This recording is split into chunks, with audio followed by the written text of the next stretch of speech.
Call this August 14th Jackson County Commission meeting to order. Have a roll call. District 1, Mr. Duffy. Present. District 2, Mr. Venable. Present. District 3, Ms. Gilbert. Present. District 4, Mr. Sis. Present. Chairman also present. We do have a quorum present this evening. We'll have our invocation by Mr. Porter and our pledge by Mr. Venable.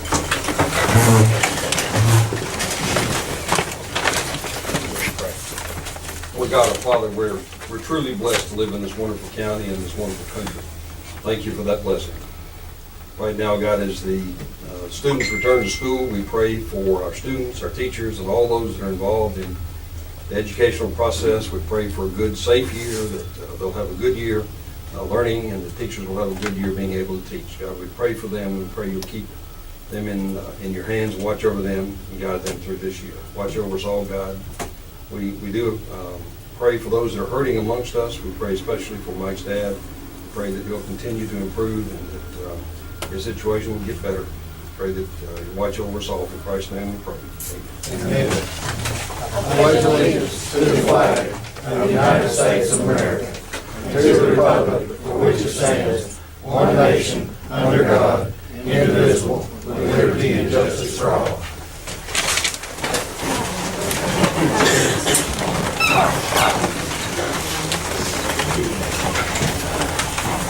And the first item is approval of the agenda. We have 10 items on our agenda this evening. Are there any changes before we proceed?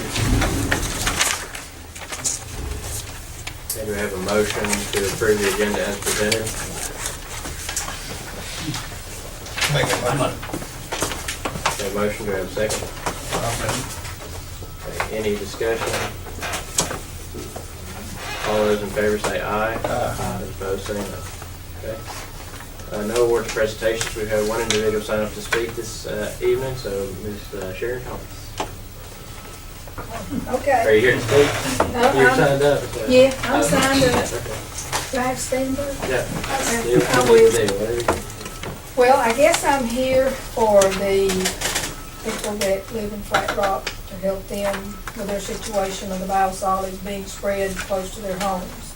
But first, I would like to kind of start back, and I know it's later years, but the same thing is happening to them that happened to my community in Vegas, which is Flat Rock. And I live on the bluff overlooking the river. And in 1995, the city of Chattanooga and TVA, just a few, chosen few, I would say, decided that they were going to dump, and I have all these articles, I have everything, to look at. But they decided that they wanted to kind of not fill their landfill up at the cost of, at our expense, in other words. They did a tipping fee, like when people dump stuff in their landfill. But they were bringing truckload after truckload, and it wasn't little wafer things like I guess they're doing now, but it was running out of the trucks. They were dumping it to below my house, probably about a quarter to a half mile. In 6 weeks, I worked with the health department here in Scottsboro, and we tested around 150 wells, and 60% of those were already contaminated with E. coli and other mercury, I don't know what all, but anyway, fecal coliform E. coli was in their well water. So we proceeded to go below that and go to, I don't know if y'all are all familiar with Coon Creek Gulf. The houses down there were contaminated, but the thing that stuck out in my mind is, a lot of you know I've been working on getting Lake Gunnersville restocked and getting fish back, which that was a success, but we've still got a few things to do. But in 1995, when they dumped that, there was the biggest fish killed, and we didn't think of it at that time. It killed turtles, it killed everything that would walk on the water. There were so many dead fish from that sludge. And working with TVA, of course, Adam just kind of slid it under the table, and we've still got that sludge out there to this day in pits. And I've got an article out of the Huntsville Times in 2008 written by David Brewer here from Scottsboro that said that TVA had a problem with their sludge that was in the Fabius mines. It was just dangerously high with E. coli, mercury, and other chemicals. So if it's laid there dormant so many years, and one thing that concerned me, and I will get to this in a minute with their deal, is the fact that a lot of people that we spoke with at that time, we did our own water sampling and testing of this whatever matter that they brought out there. And the lab that we used was in Birmingham. And the E. coli and the fecal coliform was like supposed to have been 10 colonies per milliliter. Ours was reading 1,600 colonies per milliliter at that time. And the guy called us and said, you need to get help now, because it was just terrible. So, but it's still sitting there. And the only thing they were concerned with was like, this was coming from Erlanger, Memorial, all of their stuff out of the hospital. They said hepatitis C, any contagious disease that lay dormant, if it ever got turned over or got into the well system, it could be caught, just like a very contagious disease. And I worry about that, but a lot of people are still on well water in my area, and luckily we got public water. And Adam just wrote us off. They said, well, you should be happy because you've got public water. I said, yes, but you were supposed to do more testing, which they didn't. They just wrote it off. So when this deal come up with Lake Majestic Farms dumping the sewage, sludge, I call it sludge and sewage because that's all it is. They can call it whatever they want to make it sound better, biosolid or whatever. It's the same thing, same place that it come from, that they're putting on those fields, that's getting in the Flat Rocks Creek, and in turn, that's going into the river, right by my house through the abandoned coal mines, doing the same thing. And tried to get a copy from Adam of their testing in March. They would not let us have it. And they said that what they had done was put a year's worth in just a few months. And the last time they tested it was like 2-3 weeks ago. It was subsiding, but the problem was still there. But yet we don't have a copy, to see what is in that.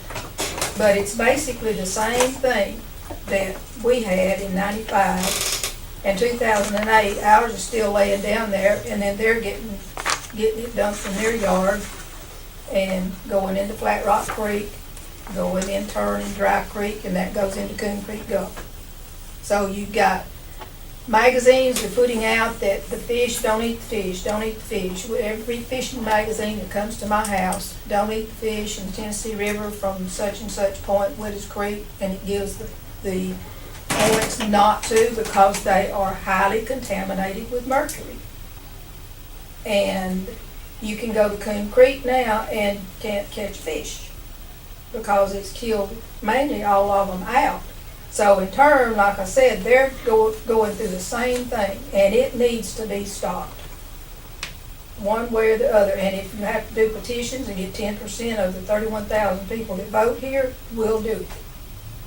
But I want my mess cleaned up too. So, kill two birds with one stone. But, for people not to care about other people, that just, when money talks, that's what it's all about to me. They don't care anything about the public. They don't care anything about people. And we're having to live with that. And I just don't like that. I guess the older I get thinking about things that people have done over the years, and it's not right at all.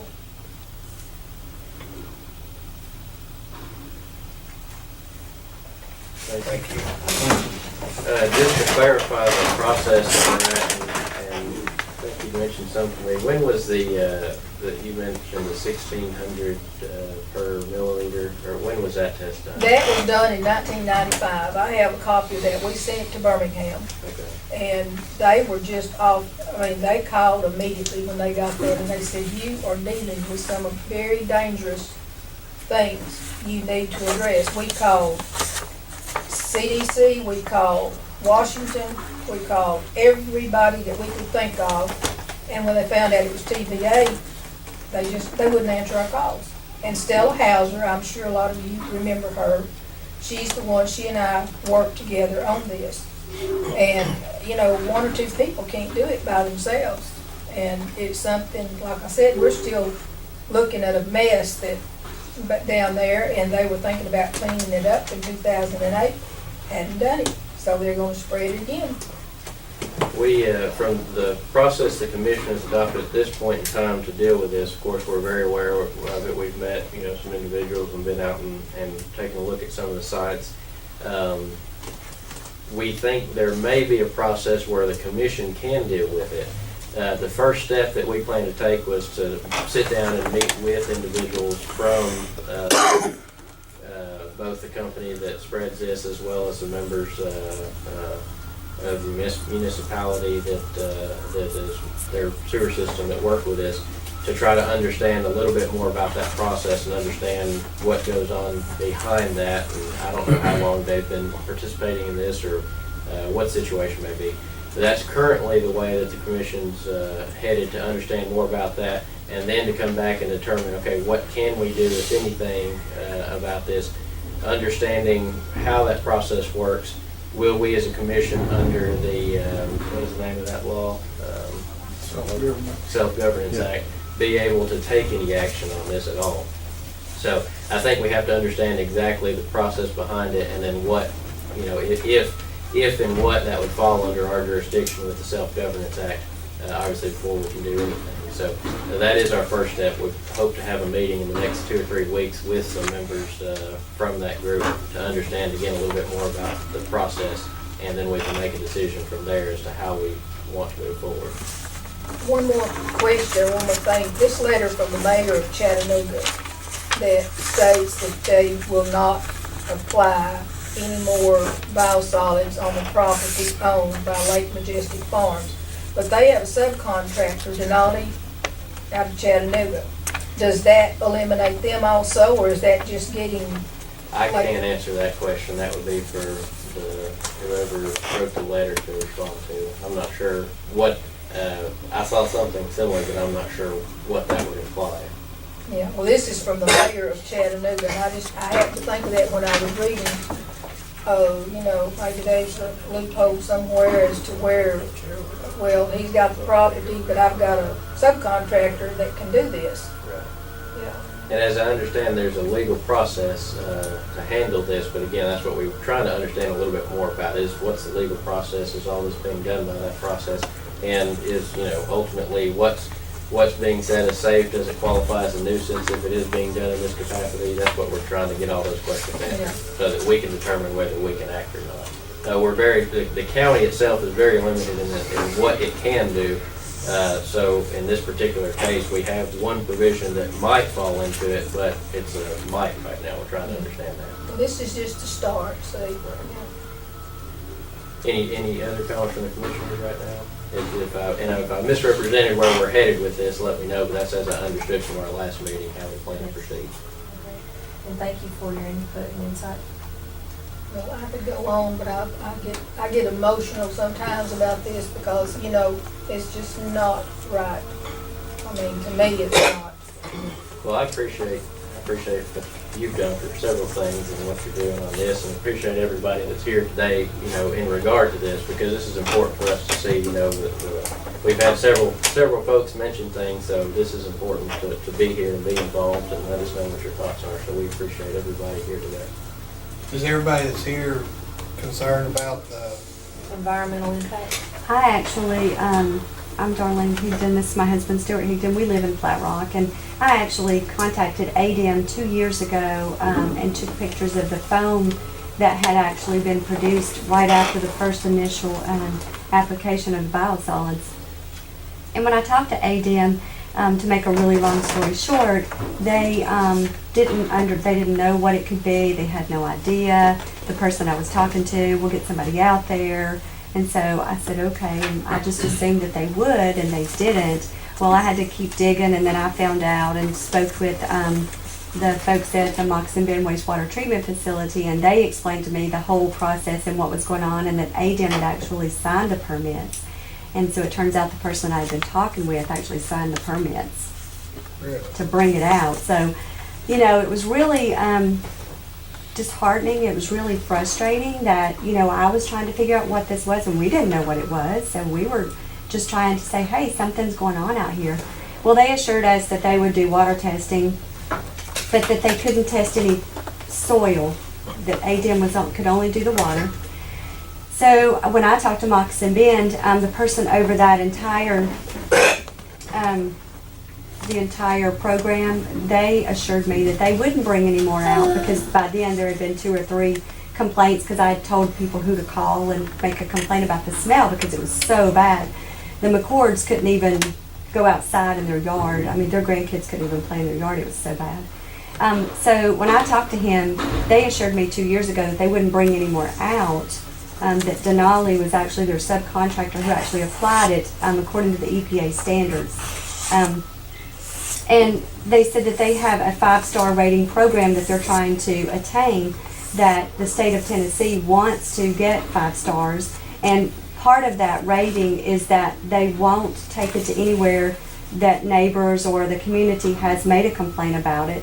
And so in their effort, Moccasin Bend Wastewater Treatment Facility, and I'm not trying to defend them, but in their defense, they did try to get Denali, the subcontractor, and the landowners to hold a public hearing in Flat Rock to explain to them what was going to be applied, the biosolids, the process to get it to the biosolid stage, what we could expect as far as smells, rains, the content of it, all of those things. And both Denali and the landowners both declined and wouldn't do it. So the wastewater treatment facility said we couldn't go out there and do it independently. It had to be them. So it was more or less an agreement between those 2 individuals and how to apply it. So they do have a contract. They do have a schedule of rate application that they're supposed to adhere to, and they're supposed to not have it within certain number of feet between them and a public area, between water and all that stuff. So they were very concerned about the foam.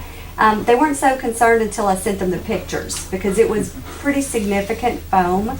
And several people were very interested once they saw the foam, because it was not a natural occurrence that you would normally see through just bacteria that you normally see around streams. That's pretty normal. This was really significant. They were very concerned. So Denali actually came out and did water samples, but they wouldn't release the results to anybody in our community. I asked for them specifically, and I asked the person at the wastewater treatment facility if they could get them, and they couldn't. So then I called ADEM back and tried to go down that avenue, and they wouldn't release them either. So it was particularly interesting to us because we live in that immediate area. You know, we did have cattle grazing. We don't have cattle grazing anymore in that area, but we did. And so, you know, any ponds, you know, that's contaminated by the groundwater, by any of that runoff, is contaminating ponds and, like Sharon said, wells. So it's a particular concern. Darlene Higdon. Has there been any response from the EPA? Has anybody heard anything from the EPA? The EPA actually is responsible for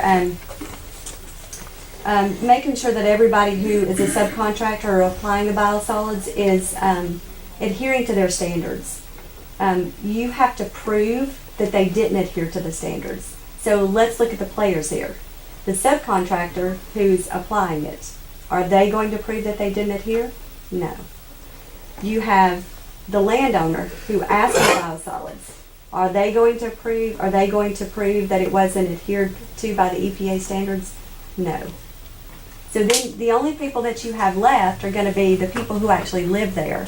And so what's been effective so far is that none of us have been collectively working on this. It's been one person speaking or one person speaking or one person speaking.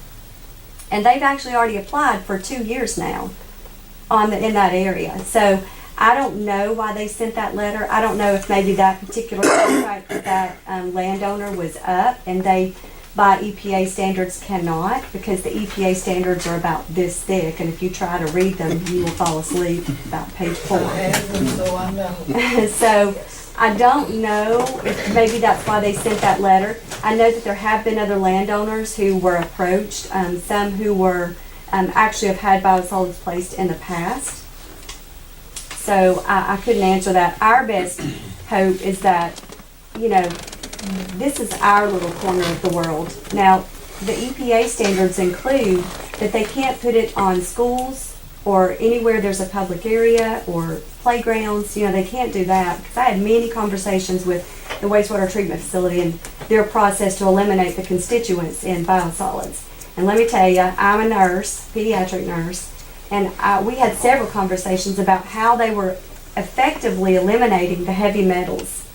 Because if they can do that, hey, they've got $1 million process, because it's not being done anywhere else. Same thing with, if you think about anything you put down your toilets or your sinks, people wash paintbrushes, people who are on chemotherapy, any of their waste that goes down the drains, any medical waste, any of those byproducts are in that biosolid.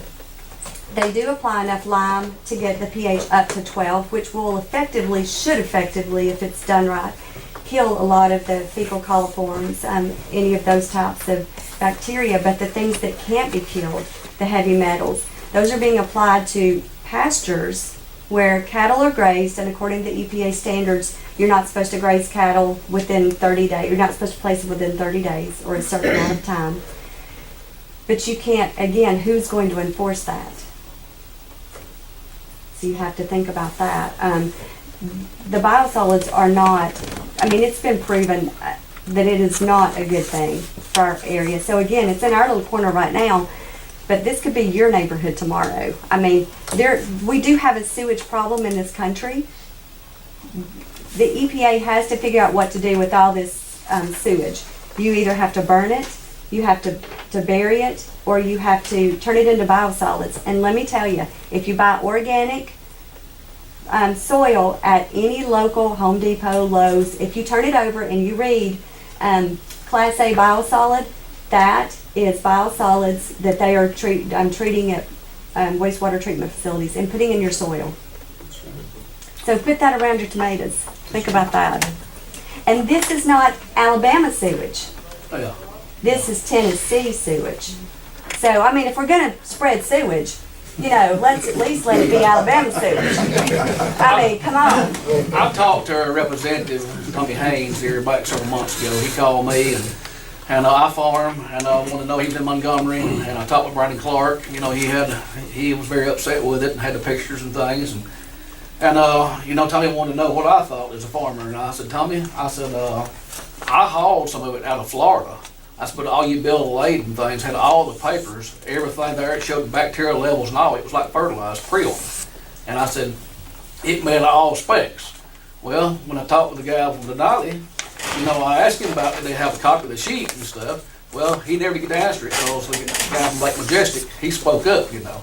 And he said, everything is okay. You know, this is a savings. If you're a farmer, you need to get involved. I said, well, you know, first of all the ground is saturated. And I said, we're doing something right there that's going to cost us in the long run for our children and grandchildren.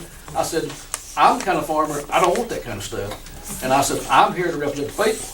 And I was kind of irritated along with Tommy, because he went to the governor, and she would not address the issue because they had so much chaos going on there at that time. So, I mean, I'm right here. We don't have to stand up and do what's best for the people. You have conflicting reports. You have the EPA, who has a vested interest in dealing with the sewage problem for this entire country.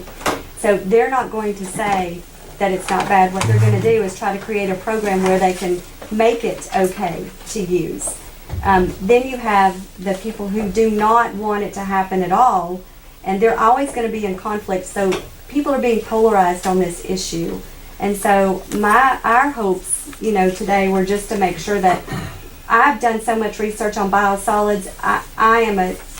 I'm a novice expert, I think, at this point. And my concern is basically what yours is. If there's runoff from traditional commercial fertilizers, and there is, And it's creating a huge issue with nitrogen depletion in our ponds and our rivers and our, you know, you've heard of toxic algae bloom. It's because of that runoff. This is creating a similar problem because once the ground is saturated, it can't do anything but sit and then float and then go off, run off into something. So if you live in a rural area, you have no say-so. I mean, this is an agreement between a person and a subcontractor who's applying it. And I equate it to, I don't like maple trees in my neighbor's yard, and they plant a yard full of maple trees. I can't go make them stop planting maple trees. All I can do is try to explain to them why it's not healthy to do that, why our whole community doesn't want the maple trees there. But if you have a vested financial interest in it, then it's going to be an uphill battle for us. So we are hoping that, you know, we can use that one clause that might be open to us to say, we have other forms of fertilizer. We have other, in this day and age, it's open, wide open what we can do. I mean, we have more knowledge now than we've ever had before. We don't have to revert back to crab. What I was shocked was ADM, because I was on the Flat Rock River Initiative Board with Electric Conservancy and stuff for 7 years. And their main concern was stopping all the cattle of every landowner out from even getting near the stream. Then they have something like this, which is toxic deal, and they okayed it. You know, that's what I told Tommy. I said, that's what really shocks me, you know. If you want to see the evidence, I'd invite all of you boys to my farm. I have a mile of Bryant Creek on my farm. Let's pull our shoes off and wade out in and see how you feel. I'd like to come and visit with you. He said boys. I heard that. Ladies be disturbed. When I was a boy, I used to wade in and swim in it, and now I won't even allow my children to go visit the creek. Where do you live at, Mr. I Carroll? live at Rosalie. Rosalie. We, I own a mile of Bryant Creek, and it runs 2/3 of that creek. It runs right into my creek and my ponds. And the odor is so bad you can't sleep at night when they start to put it out. How many farmers have put it out there? Just the one, was it? There's one in Fackler. I talked to Tommy today. They said there was, he said there was one in Fackler. Flat Rock. One in Flat Rock and one in Fackler that I know about. There's two in Flat Rock. Flat Rock, there's two in Flat Rock. The Lake Majestic puts it out in Rosalie also, along with some Wilkes puts it out in Rosalie. The permits are actually public. If you can get ADM to release them, they are public. The wastewater treatment facility, they sent me copies of the permit. Well, ADM didn't. ADM wouldn't send me anything, which I thought was very interesting. The Moccasin Bend wastewater treatment facility, he said, we make all of these documents public. He said, we have nothing to hide. He said, and he actually emailed me those documents that showed the dates of the application, the landowners who had actually agreed to it. So if you want copies of, or if you want to know a specific number, get with the person who's over that program now. They actually changed people from the one that I was talking to until now. So I have her name at home, but I don't remember it right this second. But they will actually give you a copy of that permit. I've actually seen plastics. I've seen one toothbrush handle that comes through. I picked up several pieces of plastics, spoons, look like syringes, and look like one toothbrush handle that was thrown out through that. I don't understand why Adam, Tommy Haynes, I talked to him today, he was on his way back from Richmond, Virginia, I think, and he said that he had tried Friday and today on the phone trying to get a hold of Adam because they did a test in March and then one about 3 weeks ago. They refused to let those go. That's right. They refused to let, but he said it was bad. Whoever he talked to the first time, he said it's bad what they were putting out at Flat Rock. He said he told me some of the things that was in it, but he said they're just avoiding me. They don't want public knowledge. You know, I want that. When we were dealing with PVA, they wouldn't give us anything. And then we had that sample sent off just for 2 things. And Well, we didn't know that they had, and we tried to give them one of our reports to show them. They didn't have, had no interest in it. Well, we don't know how the subcontractor, we know that they're supposed to adhere to EPA standards. We understand that. But we don't know how they handle the trucks in between the applications.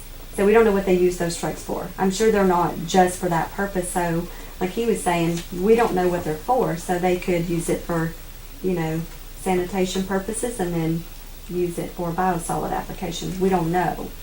But that's another part of the problem is that we weren't nobody gave us a choice, to have this dumped in our backyard. And think about what this does to our property values.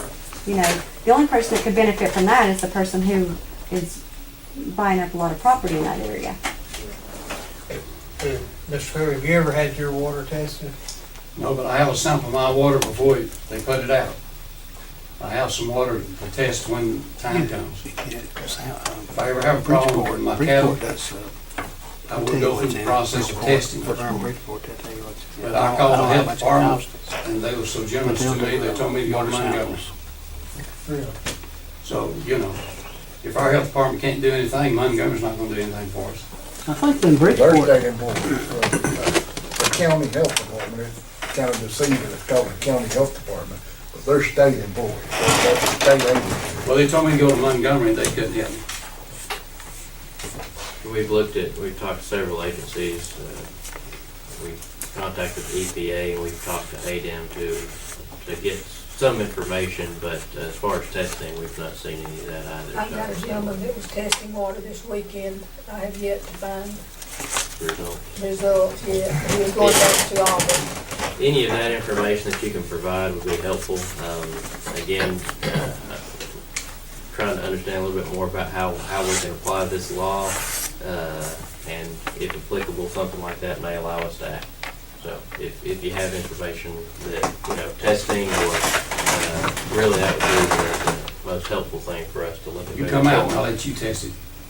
Well, You walk up this creek with me and you'll say, man, I don't understand how people do well, I understand that, do but this. we've got to get, That's your best test you can have is seeing it right, and seeing the results of it. You're not gonna get anything from the government, they're not gonna give you nothing. right. Well, again, You're they have just a wasting vested time. interest in not, that's why ADEM initially didn't respond to my calls or my, You're not the getting complaint about the phone 2 years ago when they first started applying it out there. They didn't, and I didn't understand at the time why they didn't, but in the 2 years since, I've done research and done a lot of work on this, and I've learned that the EPA is not going to veto this program. They want this program to happen. They have to. As a matter of fact, they put this biosolids at Disney World, and they advertise that fact.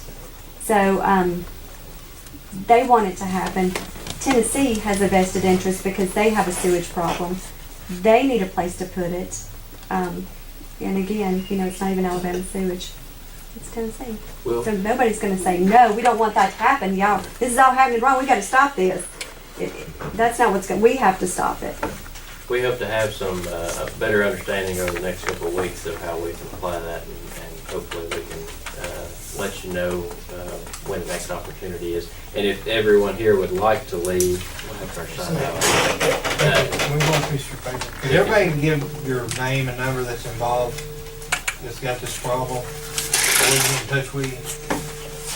If you will, before you leave, put your name and information on here. If you'd like for us to notify you in the next meeting that we're gonna have to discuss this, we'll let you know. If you want to put your name down, email address down, you can get on our mailer where when we have, if it's on the agenda or any discussion on the agenda, you can get it in email. Okay. So we'll conclude that discussion for this time. Hopefully, again, next few weeks, we'll bring that back again. So at this time, we're going to enter into the rest of our business meeting. And if anyone would like to stick around for afterwards, we can discuss a little bit further afterwards if you'd like. So we'll move on to the business portion of our meeting. We have our minutes. We have minutes from both April and May in your packets. Are there any changes to the minutes as they're presented? Questions or comments on these minutes?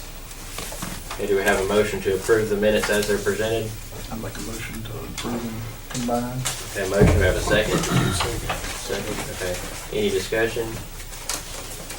All those in favor say aye. Those opposed say no. Okay. We have no old business, and the first item of new business is a motion to enter into executive session. We'll do this, and if you need to use the table while we're in the executive session, you can put all your information down. So at this time, we'll enter, and Mr. Porter, how do I need to clarify this executive session? The purpose of the executive session is to discuss good name and character of an individual or potential litigation. Okay, so motion to enter into executive session for that reason. Motion, do I have a second? I'll second. Okay, motion and a second. Make sure I make this note. All in favor say aye. Okay, we will return shortly from executive session. That executive session was to discuss the good name and character of litigation. Potential litigation. Okay, so do we have a motion now to return to regular session? Motion, do we have a second? Okay, motion second. Any discussion? All those in favor say aye. Those opposed say no. Okay? And just to clarify, there were no decisions or no voting did happen during the executive session.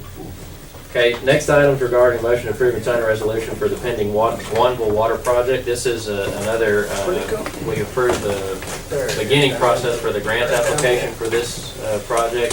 This is a continuation of the water project that was done in Wanville last year. You have in your packet the resolution which identifies that we commit a portion of cash funds if we do receive this grant. So are there any questions or comments on this item? We have a motion to approve this grant application resolution. Make the motion to approve. Motion, do we have a second? Second. Okay, any discussion? All those in favor say aye. Those opposed say no. Okay, next item is regarding a motion to approve extending the personnel department's temporary employee for 6 months effective August 22nd, 2017. This was voted on previously, what was 6 months ago? February, is that correct? If we want to continue this process, we would need to continue this for the next 6 months. You do have a letter in your package requesting that continuation. I believe everybody had received an email over a week or two ago clarifying what this job had been doing and the duties of this position, and it has been helping us to get caught up in a lot of areas in our HR department. So, any questions or comments regarding this item? Do we have a motion to approve this item? I'll make the motion. Motion, do we have a second? Do we have a second? I'll second the motion. Okay. Motion and a second. Any discussion? All those in favor say aye. Those opposed say no. Okay. Next item, motion to approve and hire temporary maintenance employee for the Parks Department. You have, do we have a, Mr. Barr? No. We do not have a name. No. Right, okay. So we'll pull this off the agenda, I'm sorry. We don't need to approve that until you have a name presented to us. Right, but I need to make sure I can hire one though. Okay. We'll open that up then. Are there any questions on continuing this process? I think this is something we've maintained a temporary employee in addition to the 3 full-time employees. So any questions on that? Okay, do we have a motion to continue this and to allow them to move forward with bringing someone on board? I'll make a motion. Motion, we have a second? A motion and a second. Any discussion? All those in favor say aye. Those opposed say no. Okay. So once you have that name, you can Yes. get that to us. Okay, next item, motion to declare 2 buses as surplus for the Council on Aging. This was presented to us last week at our work session. I think there may still be some questions, or maybe some of those were answered. Are there any further questions at this time regarding these items? Well, I had a few questions about what's right there, and that's why I had Matthew to call you. I said, I don't really know how this .gov works, but these buses, if they're not in running condition, I've seen them a lot of times not bring up the salvage price. And as I understand, if we had to replace the transmission, it cost the county, what, 20%? Is that right? Not to replace the transmission, it's the whole transmission. Yeah, It's, right. if we have to replace the bus, it's 20% of the bus price. The buses are 80% federal money and 20% local money.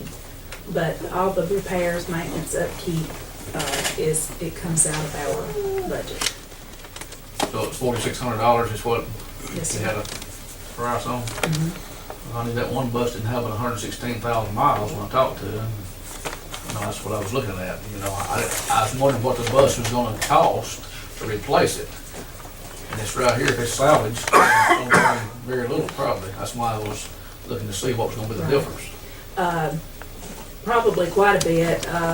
We're getting a bus this fiscal year through the city, and I believe it was $11,099. Is that right, Bob? That's correct. Was their 20% of the bus price, and it will be a little bit more next year. But one of these buses is the one that we're saying that it was the one that we had used with the city all this time, and they had done the upkeep on it and taken care of it and taken care of the driver and everything. So we needed to go ahead and get them to get the new bus. And then we have had since I have been working with the buses, we have had buses to go for $200, and that is scrap price. Right. Or we've had them to go up to $4,500. It's not a huge amount. Do we have any way of getting a appraisal, kinda like from what we've done with the trucks and things that we sell through Ritchie Brothers or Taylor Woods? Do we have anything like that that would give us a figure? I have, all I would know to do is to call and speak with some of the other agencies, you know, to see what they may be going for. I don't know if anybody at Gov Deals can give us any of that information. Jonathan, I don't know if, We plan to sell this through Gov Deals, is that correct? that was my request. Do we have to accept the bid on Gov Deals? We don't have to accept, so we could put it on Gov Deals and set a minimum amount or say if we don't.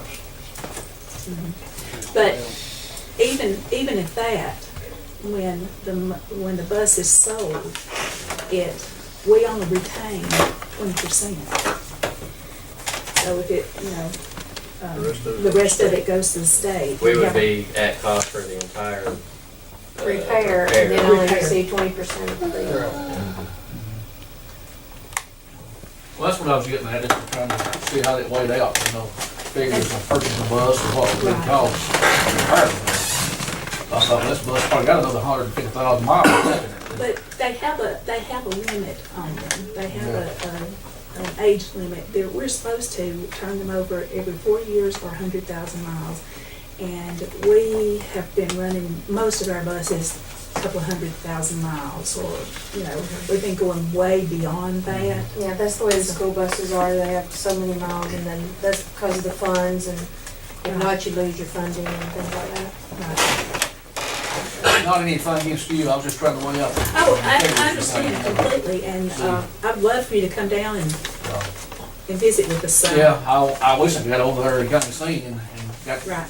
what kind of transmission it was, because after talking to him, you know, he was telling me what he done. Put Jasper transmission in, 3-year warranty things, that's what it was gonna amount to. Any other questions at this time? Do we have a motion on how we want to proceed with this? Make a motion, surplus. Second it. Motion to surplus in a second. Any further discussion? Motion in a second. All those in favor say aye. Those opposed say no. Next item is a motion to approve and sign a resolution regarding a third-party agreement for council on aging.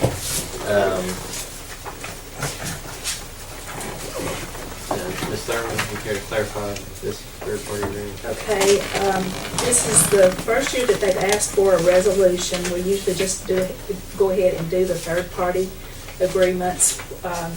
We have one agreement with Mountain Lakes Behavioral Health Care, and we have one agreement with the nutrition program. And that is for miles and hours. Is the way that we bill those contracts. And it's counted a little bit differently in our financials. It's not counted as fares, so we can use it to meet our local fund or our local funds or our,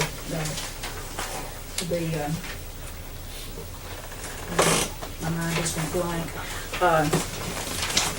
The deductible when we're turning in our invoices on it. But what these consist of is an agreement that we take a pre-written agreement. They send us a template.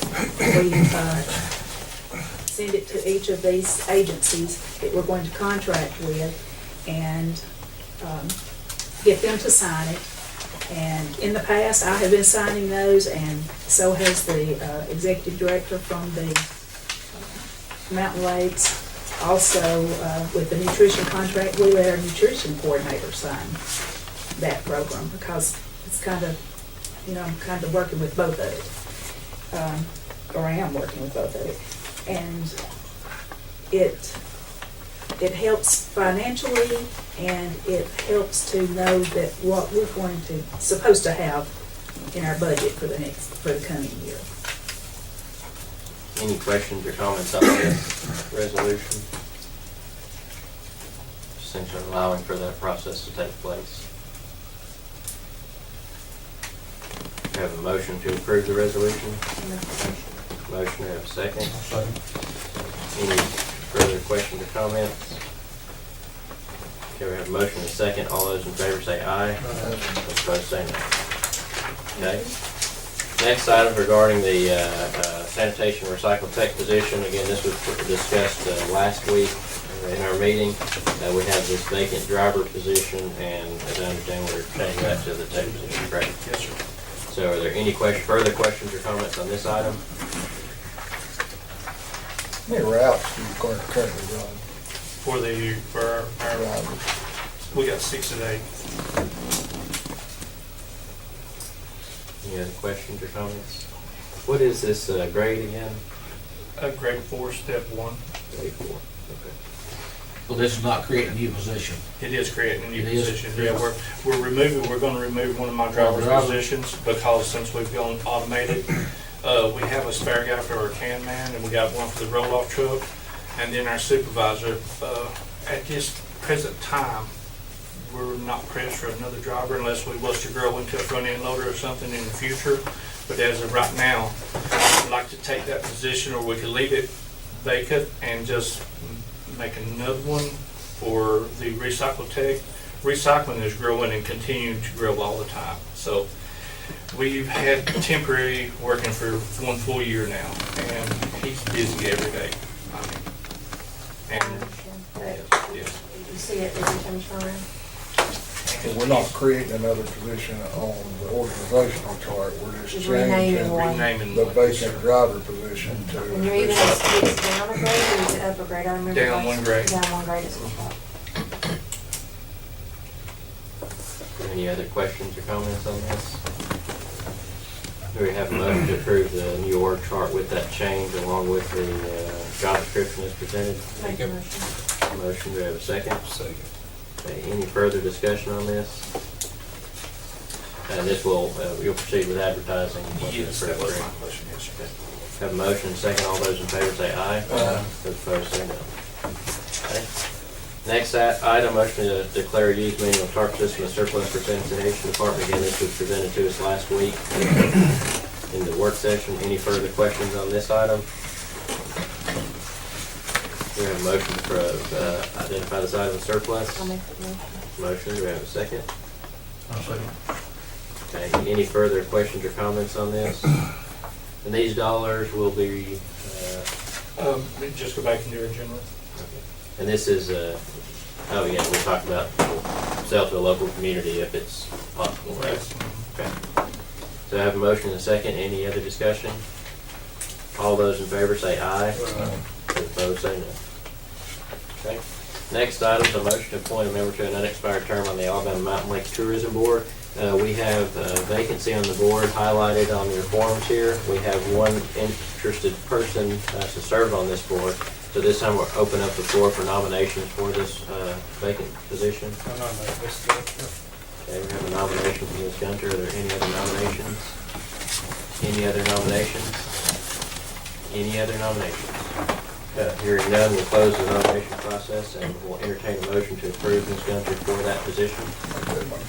I have a motion. Do we have a second? Second. Motion and a second. Any questions or comments on this? The motion is second. All those in favor say aye. Aye. Those opposed say no. And this term expires in September of 2018, so Ms. Gunter will serve until that point. Final item is the motion to discuss the changes to the enterprise funds. Mr. Manning's included it in your packets, a outline of this. This is something we can move forward with tonight if we're prepared. Otherwise, we can put this on the meeting on the 28th, but we thought we'd go ahead and see if this is something we wanted to move forward with. Mr. Manning, you care to explain? Sure. On your first sheet of Lawrence Jackson County Park, previous, or starting this budget year, we didn't really know when the cabins would be finished or when they'd be rented, or actually when a time frame for when that would be started. And we have an expenditure line for the long-term debt, the 621 object code down toward the bottom, that we will not be using any of that. So what we're discussing doing is just moving that 63,000 up into the three lines that you see above it. It's not going to change the total at all, but it will better give us a feel for the analysis of the park project and things that we had to do in order to do the improvements to go along with the loan that we were doing then. So basically, it would just be an approval to rotate the money among those three items above. The budgeted dollars. The budgeted dollars, yes. There'd be no changes whatsoever in the total. And similarly in sanitation. It's the same way on sanitation. Those items are highlighted on it also. And that change is zero for budget. Exactly. And I reviewed those with Carl at the park and with Laurel at sanitation also. So I just thought, let y'all get a good look at it today also.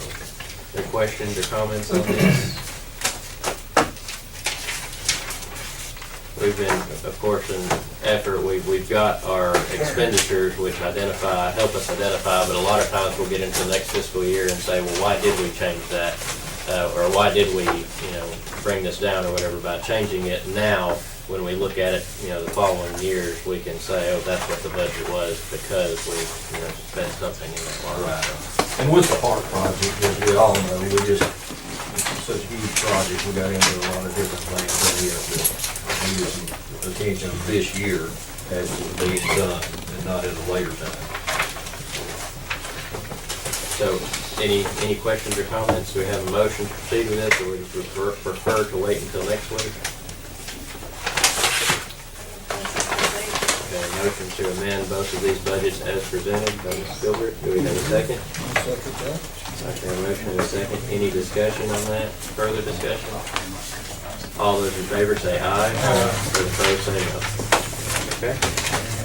Okay, that concludes the items on our agenda, so we'll move into our report. Mr. Robinson, do you have anything further? No, sir. Ms. Thurman, do you have anything? No. Mr. Barnes? No, sir. Mr. Campbell? No, sir. Mr. Ford? Mr. Manning? Mr. Alex Hodges? He's sleeping, he's tired. He's about gone. Daddy, go home. Mr. Sisk, do you have anything? No. Ms. Gilbert? Mr. Guthrie? Okay, that concludes the items on our agenda. We did talk about having a budget meeting tonight. We'll postpone that. Right now, we'll plan to have one on the 28th, and we will look at some additional dates if necessary to conclude and then move forward with the budget as necessary. So if there's no objection, we'll proceed like that, and with that, we'll entertain a motion to adjourn. Motion, do we have a second? One second. Going faster than I can write. Motion and a second. All in favor, say aye. Those opposed, say no.